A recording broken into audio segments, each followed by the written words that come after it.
संसार में किसी का कुछ भी नहीं है। अपना समझना मात्र एक मूर्खता है, क्योंकि वास्तव में अपना होते हुए भी कुछ भी अपना नहीं होता। इसी कारण यह समझना अचंभे की बात होती है कि लोग घमंड क्यों करते हैं, किस लिए और किस बात का। यदि कोई व्यक्ति कुछ रुपये दान करके यह दावा करता है कि उसने दान किया है, तो उससे बड़ा मूर्ख कोई नहीं हो सकता। वहीं दूसरी ओर ऐसे भी लोग हैं जो हर महीने लाखों रुपए का दान करते हैं, लेकिन वे इसका उल्लेख नहीं करते और न ही करने देते हैं। वास्तविक दान वही है जो जरूरतमंद और पीड़ित की सहायता के रूप में किया जाता है। यही सच्चा पुण्य है। ऐसे व्यक्ति पर सदैव मां सरस्वती की कृपा बनी रहती है, क्योंकि उन्होंने निस्वार्थ भाव से दूसरों की सहायता की होती है। पर क्या किया जाए, देवताओं तक को अभिमान हो जाता है और उनके अभिमान को दूर करने के लिए स्वयं परमात्मा को ही कोई उपाय करना पड़ता है। गरुड़, सुदर्शन चक्र और सत्यभामा भी अभिमान से अछूते नहीं रहे। उनके अभिमान को दूर करने के लिए भगवान श्री कृष्ण ने एक अनूठी योजना बनाई और इसमें श्री हनुमान जी की सहायता ली। श्री कृष्ण ने गरुड़ के अभिमान को तोड़ने के लिए हनुमान जी को उनकी तुलना में श्रेष्ठ साबित किया। सुदर्शन चक्र के अहंकार को समाप्त करने के लिए उसे अपनी सीमा का एहसास कराया और सत्यभामा के घमंड को मिटाने के लिए उन्हें सच्चे प्रेम और समर्पण का महत्व समझाया। इन घटनाओं ने सिद्ध कर दिया कि चाहे देवता ही क्यों न हो, अभिमान किसी के भी अंदर आ सकता है और इसे दूर करने के लिए दिव्य हस्तक्षेप की आवश्यकता होती है। श्री कृष्ण ने यह भी दिखाया कि सच्ची महानता विनम्रता में निहित है। भगवान श्री कृष्ण ने अपनी पत्नी सत्यभामा को स्वर्ग से पारिजात का पुष्प लाकर दिया था, जिससे सत्यभामा अपने आप को श्री कृष्ण की अत्यंत प्रिय और अति सुंदर मानने लगी थी। वहीं सुदर्शन चक्र को यह अभिमान हो गया था कि उसने इंद्र के वज्र को निष्क्रिय कर दिया था और वह लोकालोक के अंधकार को दूर कर सकता है। उसे लगता था कि भगवान श्री कृष्ण हमेशा उसी की सहायता लेते हैं। दूसरी ओर गरुड़, जो भगवान श्री कृष्ण का वाहन था, यह मानता था कि भगवान उसके बिना कहीं भी नहीं जा सकते, क्योंकि उसकी गति का कोई मुकाबला नहीं कर सकता। इन सभी का अभिमान उनके भीतर गहराई तक बैठ गया था, क्योंकि किसी भी प्रकार का घमंड अनुचित है। भगवान श्री कृष्ण अपने भक्तों का सदा कल्याण करते हैं। जब उन्हें गरुड़, सुदर्शन चक्र और सत्यभामा के अभिमान को दूर करने की आवश्यकता महसूस हुई, तो उन्होंने हनुमान जी का स्मरण किया। हनुमान जी तत्काल द्वारिका आ गए और श्री कृष्ण के बुलावे का कारण जान गए। श्री कृष्ण और श्री राम दोनों एक ही हैं, यह भी हनुमान जी भली भांति जानते थे।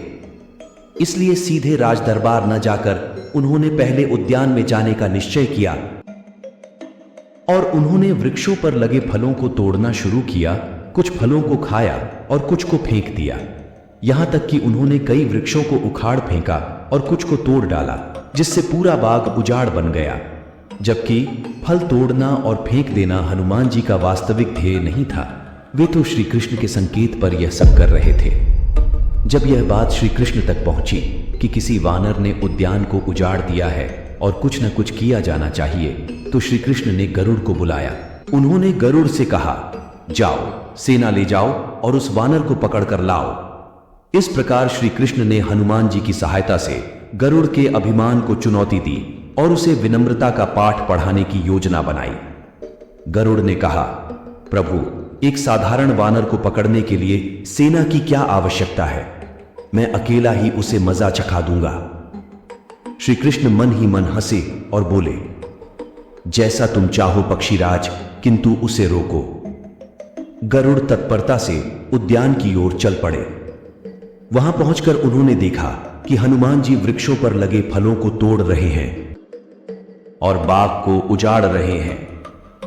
गरुड़ ने हनुमान जी को ललकारा, बाग क्यों उजाड़ रहे हो? फल क्यों तोड़ रहे हो? चलो, तुम्हें श्री कृष्ण बुला रहे हैं। हनुमान जी ने उत्तर दिया, मैं किसी कृष्ण को नहीं जानता, मैं तो श्री राम का सेवक हूं। जाओ, कह दो मैं नहीं आऊंगा। गरुड़ क्रोधित होकर बोला, तुम नहीं चलोगे तो मैं तुम्हें पकड़कर ले जाऊंगा। हनुमान जी ने कोई उत्तर नहीं दिया और गरुड़ की अनदेखी कर फल तोड़ने लगे।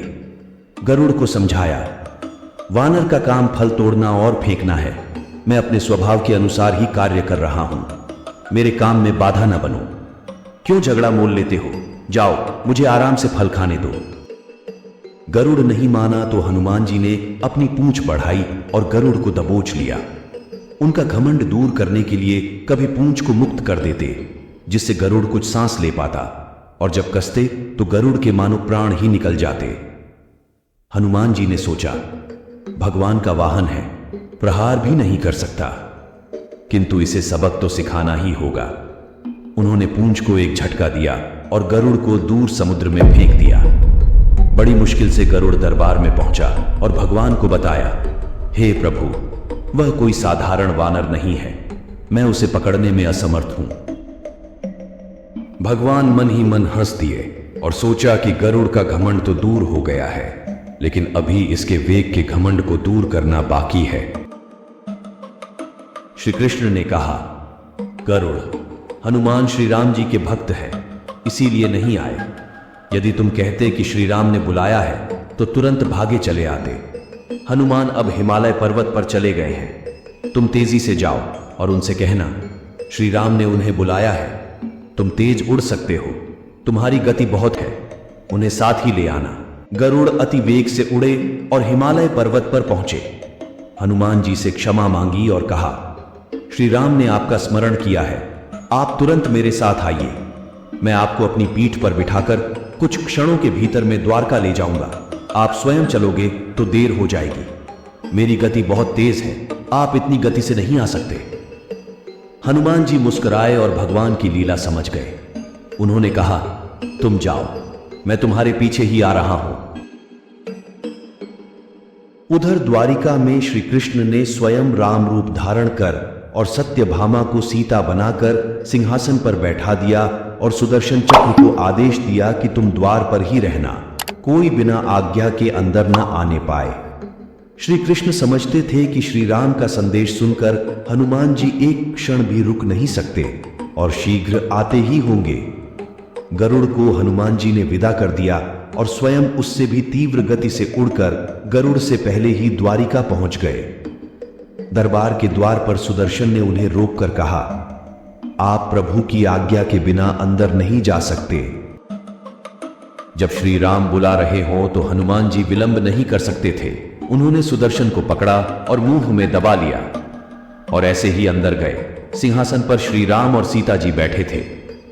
हनुमान जी सब समझ गए और श्री राम को प्रणाम किया और कहा, प्रभु, मुझे आने में विलंब तो नहीं हुआ है। साथ ही कहा, प्रभु, मां कहां है? आपके पास आज यह कौन दासी बैठी है? सत्यभामा ने सुना तो वे लज्जित हुई, क्योंकि वह समझती थी कि कृष्ण द्वारा पारिजात लाकर दिए जाने से वह सबसे सुंदर स्त्री तो बन गई है, किंतु मां सीता न बन सकी, और इस तरह उनका घमंड चूर हो गया। उसी समय गरुड़ तेज गति से उड़ने के कारण हाँफते हुए दरबार में पहुंचे। सांस फूल रही थी और थके हुए से लग रहे थे। हनुमान जी को दरबार में देखकर तो वह चकित हो गए। मेरी गति से भी तेज गति से हनुमान जी दरबार में पहुंच गए, यह सोचकर वह लज्जा से पानी पानी हो गए। गरुड़ के बल और तेज गति से उड़ने का घमंड टूट गया था। उसके पश्चात श्री राम ने पूछा, हनुमान, तुम अंदर कैसे आ गए? किसी ने भी तुम्हें रोका नहीं क्या? हनुमान जी ने कहा, रोका था भगवान सुदर्शन ने। मैंने सोचा आपके दर्शनों में विलंब होगा, तो इसलिए मैं उनसे उलझा नहीं, उसे मैंने अपने मुंह में दबा लिया था। और यह कहकर हनुमान जी ने मुंह से सुदर्शन चक्र को निकालकर प्रभु के चरणों में समर्पित कर दिया। अब तीनों के घमंड टूट गए थे। परमात्मा अपने भक्तों और निकटस्थों में अभिमान रहने नहीं देते। यदि श्री कृष्ण सत्यभामा, गरुड़ और सुदर्शन चक्र का घमंड दूर न करते तो वे परमात्मा के निकट नहीं रह सकते थे। परमात्मा के निकट वही रह सकता है जो मैं और मेरी से रहित हो। श्री राम से जुड़े व्यक्ति में कभी अभिमान नहीं होता। न श्री राम में अभिमान था, न उनके भक्त हनुमान में। न श्री राम ने कहा कि मैंने किया है, न हनुमान जी ने कहा कि मैंने किया है। इसीलिए दोनों न अलग थे न अलग रहे। यह कथा हमें सिखाती है कि घमंड किसी भी रूप में नहीं रहना चाहिए, चाहे वह शक्ति का हो, तेज का हो या सौंदर्य का। हर प्रकार का घमंड विनाशकारी होता है। सच्चे भक्त को हमेशा नम्रता और विनम्रता का पालन करना चाहिए। यही सच्ची भक्ति है और यही भगवान की कृपा प्राप्त करने का मार्ग है। और सभी को यह संदेश दिया कि सच्ची भक्ति और सेवा ही सच्ची महानता है। श्री कृष्ण ने यह भी समझाया कि सच्चे भक्त की शक्ति और समर्पण किसी भी अभिमान से बढ़कर होते हैं।